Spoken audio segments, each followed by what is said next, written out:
ನಮಸ್ಕಾರ, ಆರ್5 ನ್ಯೂಸ್ಗೆ ಸ್ವಾಗತ.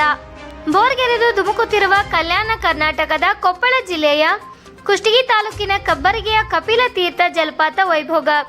ಕಲ್ಯಾಣ ಕರ್ನಾಟಕದ ಮಳೆಗಾಲದಲ್ಲಿ ಮೈದುಂಬಿ ಬೋರ್ಗೆರೆಯುತ್ತಿರುವ ಹರಿಯುವ ಜಲಪಾತ ಅದುವೇ ಕಬ್ಬರಿಗೆ ಗ್ರಾಮದ ಕಪಿಲ ತೀರ್ಥ ಜಲಪಾತ. ಈ ನೀರಿನ ಮೂಲವು ಬಾದಾಮಿ ತಾಲೂಕಿನ ಅಂಚಿನ ಭಾಗವಾದ ವೆಂಕಟಾಪುರ, ಗಾನದಾಳ್, ಬದಮಿನಾಳ್, ಹನುಮನಾಳು ಹಾಗೂ ಗುಡ್ಡಗಾಡು ಪ್ರದೇಶದಲ್ಲಿ ಮಳೆಯಾದರೆ ಸಾಕು, ಗುಡ್ಡದ ಎಲ್ಲ ಊಟಿ ನೀರು ಸೇರಿ ಮುಂದೆ ಕಬ್ಬರಿಗೆಯ ಸುಮಾರು 20 ಅಡಿಗಳ ಕಲ್ಲುಗಳ ಮೇಲಿಂದ ಬೀಳುವ ನೀರಿನ ರಭಸದಿಂದ ಜಲಪಾತ ಸೃಷ್ಟಿಯಾಗುತ್ತದೆ.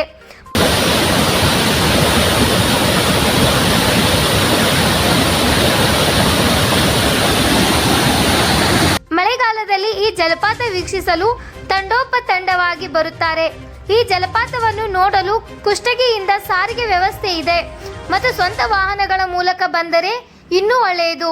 ಕೊಪ್ಪಳ ಜಿಲ್ಲೆಯಿಂದ 60 ಕಿಲೋಮೀಟರ್ ಮತ್ತು ಕುಷ್ಟಗಿಯಿಂದ 22 ಕಿಲೋಮೀಟರ್. ವರದಿ ರಾಜೇಶ್ ಚಳ್ಳೂರ್, ಗಂಗಾವತಿ.